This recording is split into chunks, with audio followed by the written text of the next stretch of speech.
everyone. I'm Mike Ledson, and this is a CSAFI Fireside Chat with Cybersecurity Association of the Food Industry. Today, we're talking about something every food and agriculture leader on the West Coast should care about.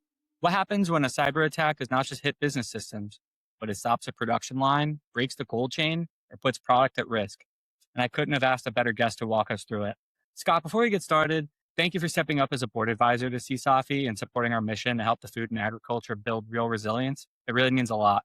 So for everyone listening, Scott Alldridge is the CEO of IP Services and the president of the IT Process Institute. He's also the co-author of the Visible Ops series, which has sold more than 400,000 copies worldwide. He brings more than 30 years of experience protecting systems that businesses run on, and he's based right in Eugene, Oregon, so the mission is not abstract for him. It's personal. Scott, welcome. It's great to have you.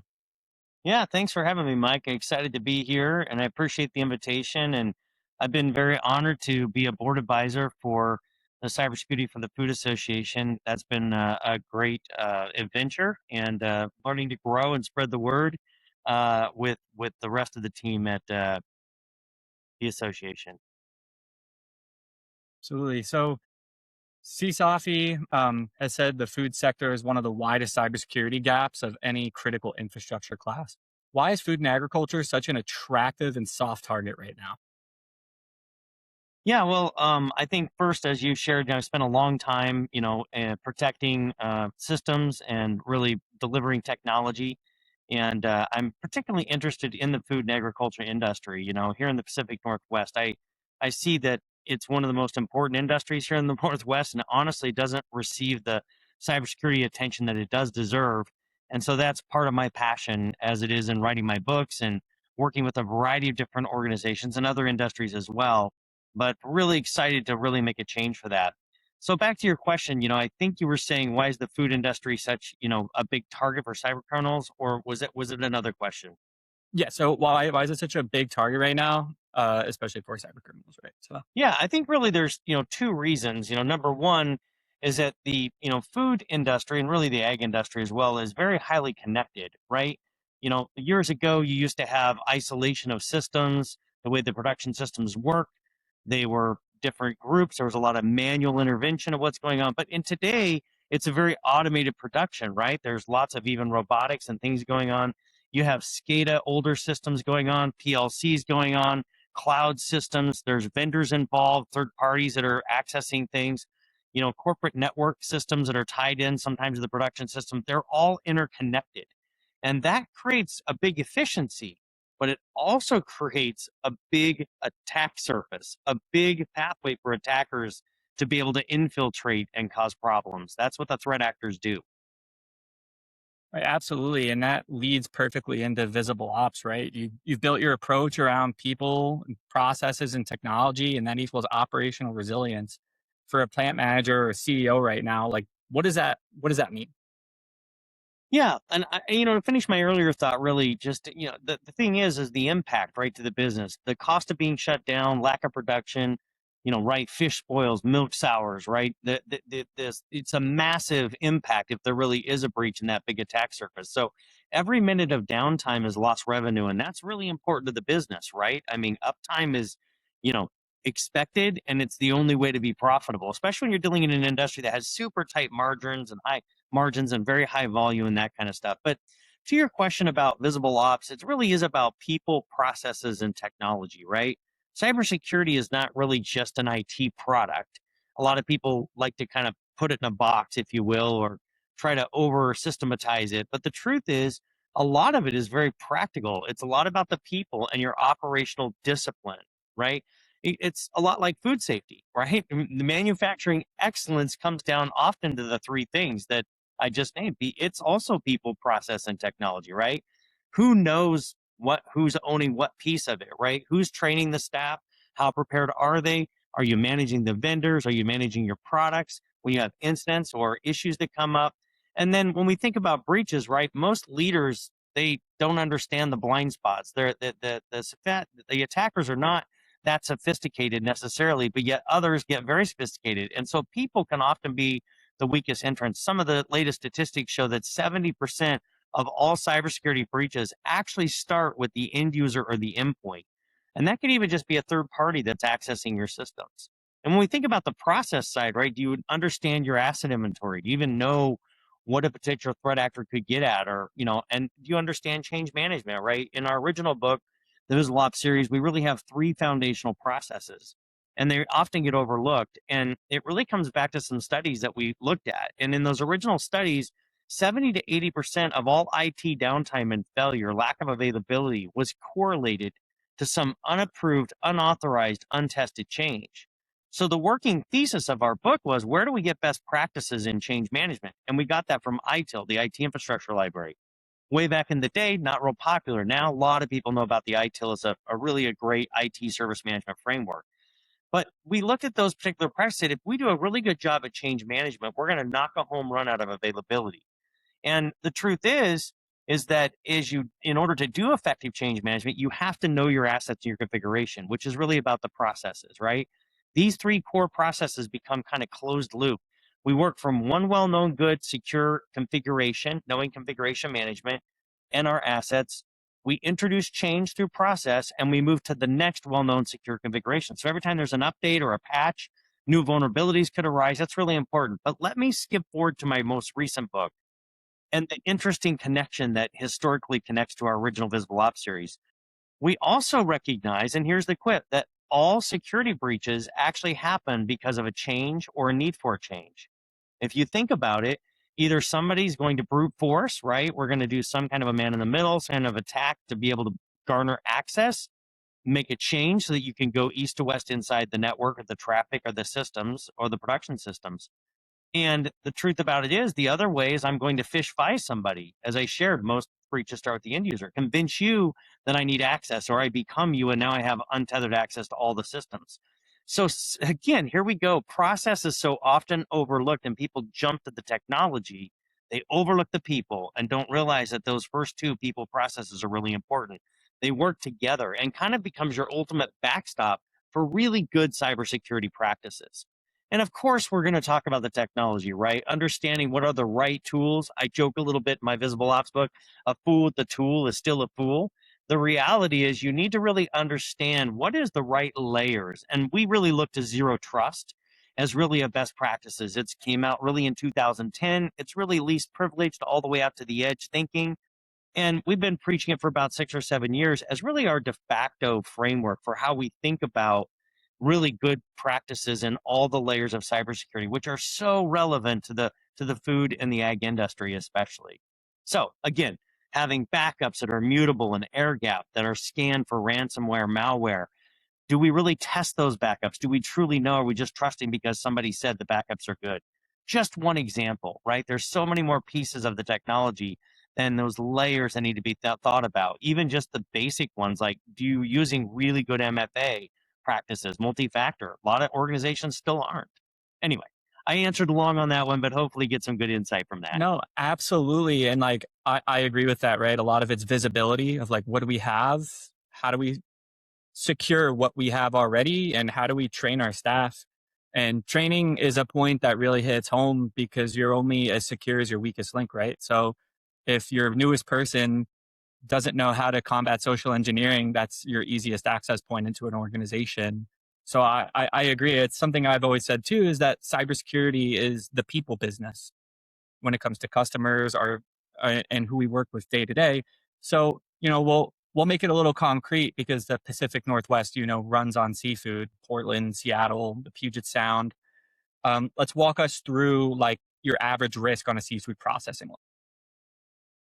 Yeah, for sure. And to put a wrap on that previous session really is that you can't control what you can't measure, and you cannot protect what you haven't mapped or you don't know asset wise. So knowing your assets and what really has an IP address or has access in a particular third party or operational technology system is really important to that OT piece. But speaking about, again, seafood processing and here in the Northwest and why that's such a critical area is that if you really think about it, all the way from the fishing vessels to the landing facilities, to the processing plants, to the automation equipment, to conveyors and graders and blast freezers and remote monitoring, everything is fully connected, right? As we look in some of these somewhat complex manufacturing processing environments, it's very quick to see that, automation and technology are super important, and you have to have it for efficiency. I'd almost liken it to people that are running to AI, right? They're doing it almost without any guardrails or pre-thinking about the AI issues and impact.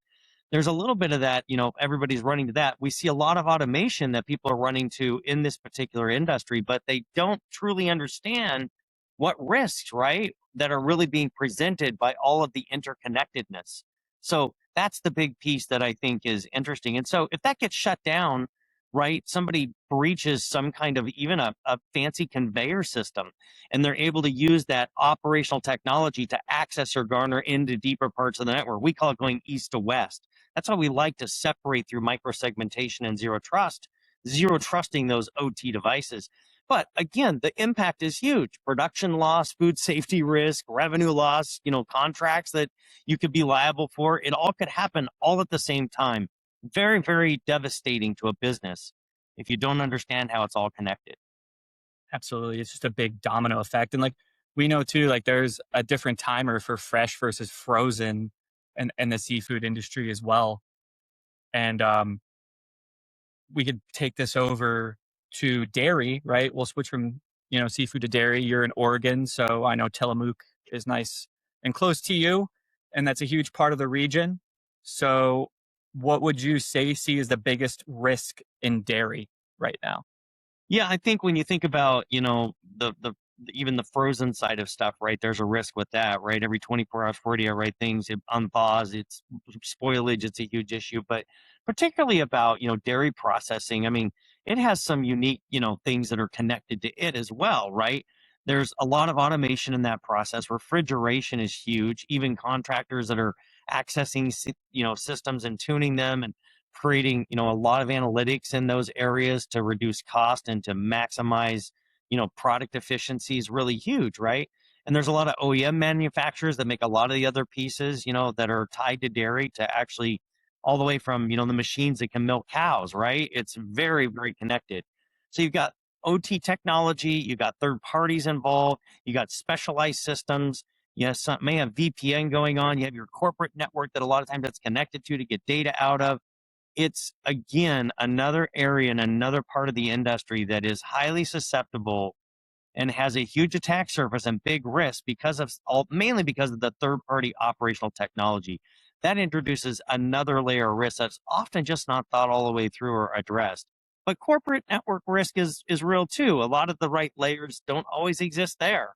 And that's why we read so much in the news and with all of the Anthropic stuff and the way that it can detect, vulnerability so much quicker, right? That's only going to spread out to all of these industries, particularly seafood and dairy here in the Northwest. Absolutely. Absolutely. And that, connects directly to another major food risk, and it's cold chain from warehouse to reefer delivery. You call it a cyber physical revenue system. And I feel like that framing matters for that. Totally. Yeah. And I think when you think about, what are the, and again, we talked about a lot of the areas, right? The pasteurized systems, the temperature controls, the refrigeration, all those process automation. I mean, the thing is, do we have specific, multi-factor in place? Some of the basic layers are the same for all of these systems, just in time access, right? Jump servers so that we're not exposing things directly to the internet, a lot of different things that you have. But as you talked about, the cold chain, right? As, the basically cyber physical revenue system, right? When you get right down to it, you got to think about temperature in these industries actually equal money. So, warehouses, reefers, right? Sensors, telematics, inventory systems, temperature integrity, if it fails, revenue disappears. It's just that simple.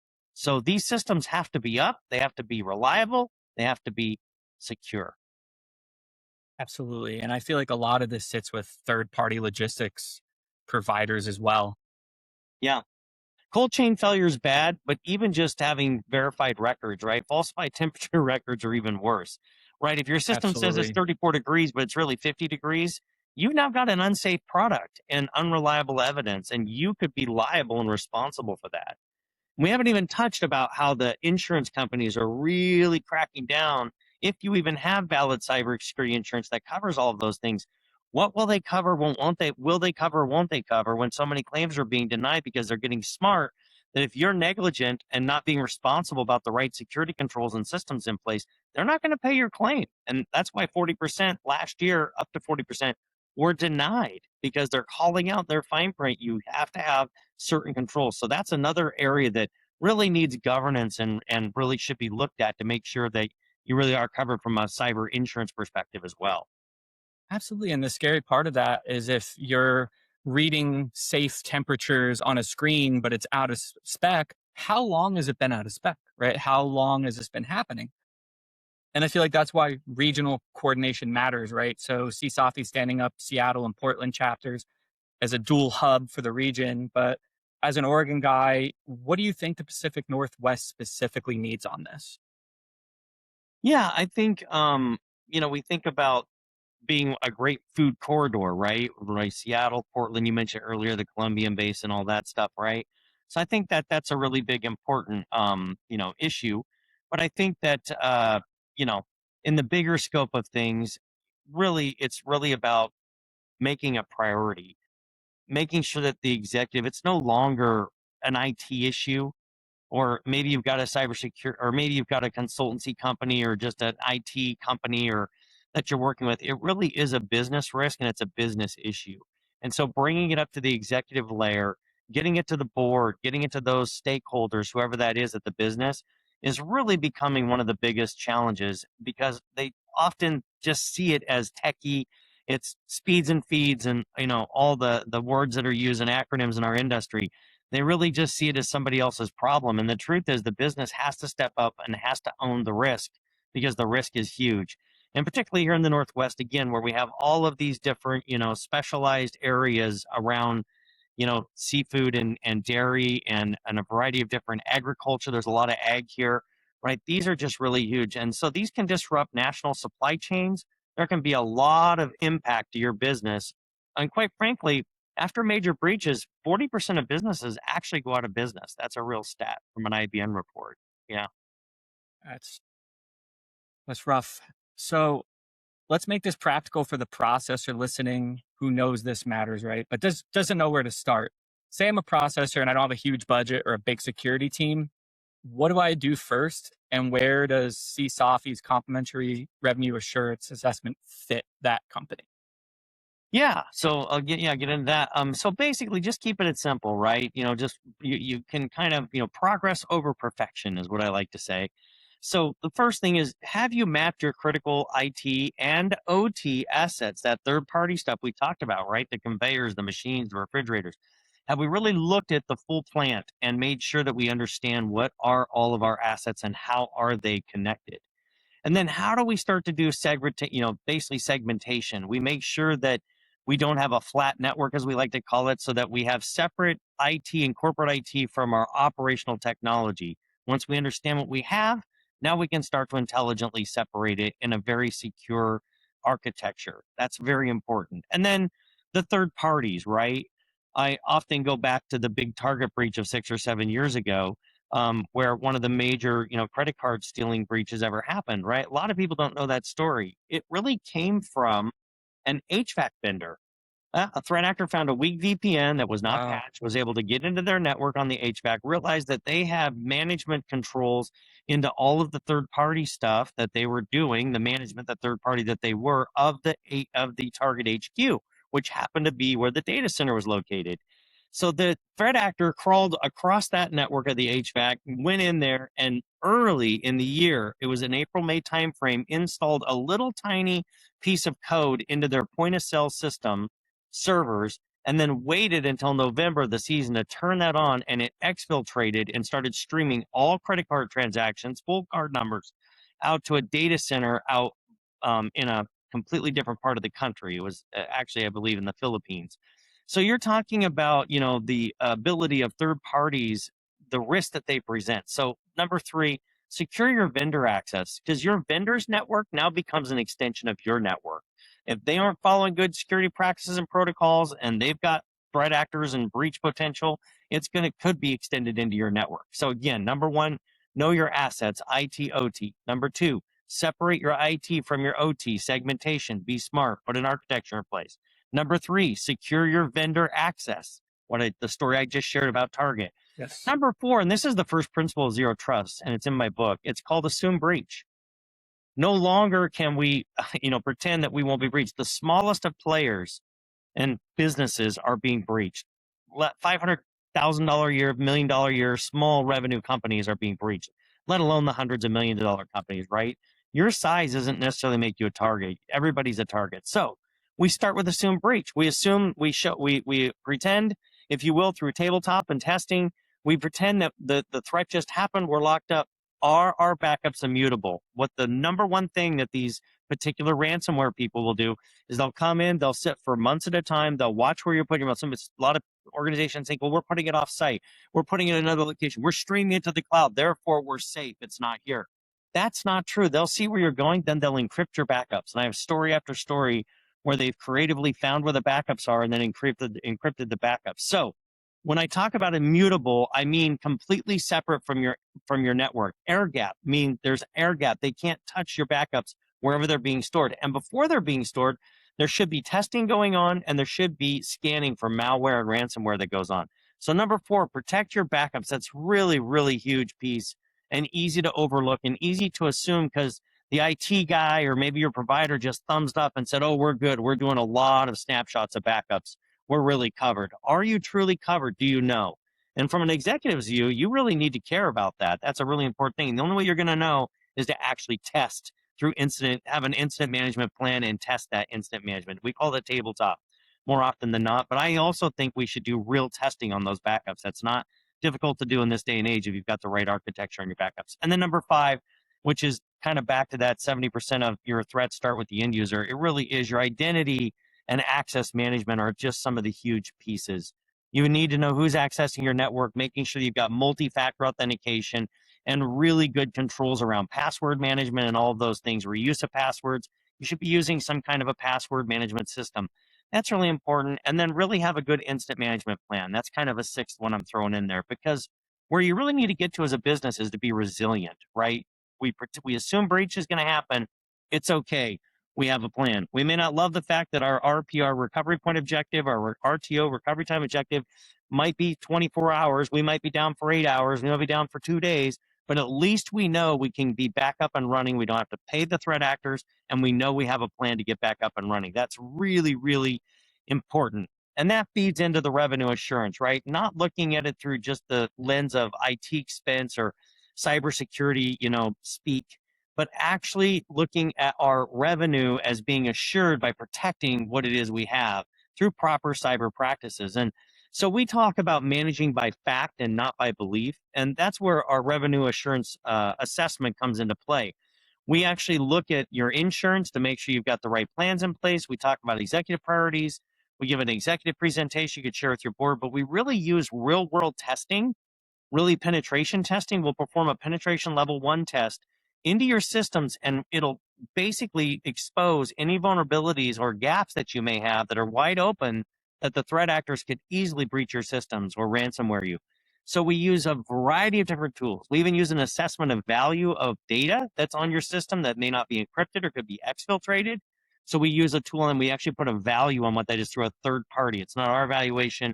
It's actually a third party of black market value data that can really see what would your data be worth if you have lots of employee social security or health information, PII information, personal identifiable information, or personal health information. Most businesses do contain and host some of that and often don't know how easy it could be taken off site, could be put on a thumb drive, could be streamed to some private cloud drive. There's lots of ways it could happen. So the revenue assurance assessment is one of the things we offer. Love to work with anybody that would like to check their systems and trust but verify, as we say. Trust but verify. Absolutely. And Scott, like one last big one, right? You could spend your time anywhere. You have outstanding credentials, but you put your name on a board seat behind CSAFI and the mission. What gives you the drive to push with CSAFI? Yeah, honestly, I think it's the immaturity of the industry, right? I'm not saying, in finance, which we've worked with for years, there's been a lot of compliance that they've had to adhere to. And often people get down the path of checking boxes for the sake of compliance. It doesn't necessarily mean you have good cybersecurity practices. But nonetheless, that industry, there's been a lot of compliance rules, regulations, fines, things that have happened that have driven the industry to have to care and invest around their cybersecurity practices to keep safe, keep your bank data safe, your accounts safe, right? So as comparison to like a finance industry where it's a pretty mature industry as it comes to IT management and IT security, the food industry is wide open. It's very immature. A lot of organizations just don't understand how vulnerable they are. And that gives me a passion. And that's why I write the book, because my book is somewhat altruistic. I've got a series of books. I just released my latest book. I got 2 Amazon bestsellers. One is the Visible Ops AI that deals with governance in AI and putting guardrails in AI. Such another area overlooked and really could be very appropriate and apropos for the food and egg industry as well, because you're probably using different types of AI and you may not realize what data is flowing through it. But my passion for CSAFI and to be involved is really the getting the industry up to par, protecting our systems, our supply chain. There are so many things that could happen from a threat perspective, from illness, from just society. It really is a high calling. And I really am excited to help bring awareness, insight, and expertise into these particular, sectors, if you will, particularly, food, dairy, seafood, etc. Very important. Beautifully said. Scott, I really appreciate your time today. Thank you for the clarity and being a CSAFI board member. This is exactly the conversation that the food and agriculture industry needs to hear. And for everyone listening, if you run a plant, a fleet, co-op, cold storage operation, CSAFI is building this for you. Come find your regional chapter at csafi.org and take Scott up on the revenue assurance assessment. Scott Alldridge, CEO, IP Services, best-selling author, and CSAFI board advisor. Thank you, my friend. Thank you. Thanks for having me. Absolutely.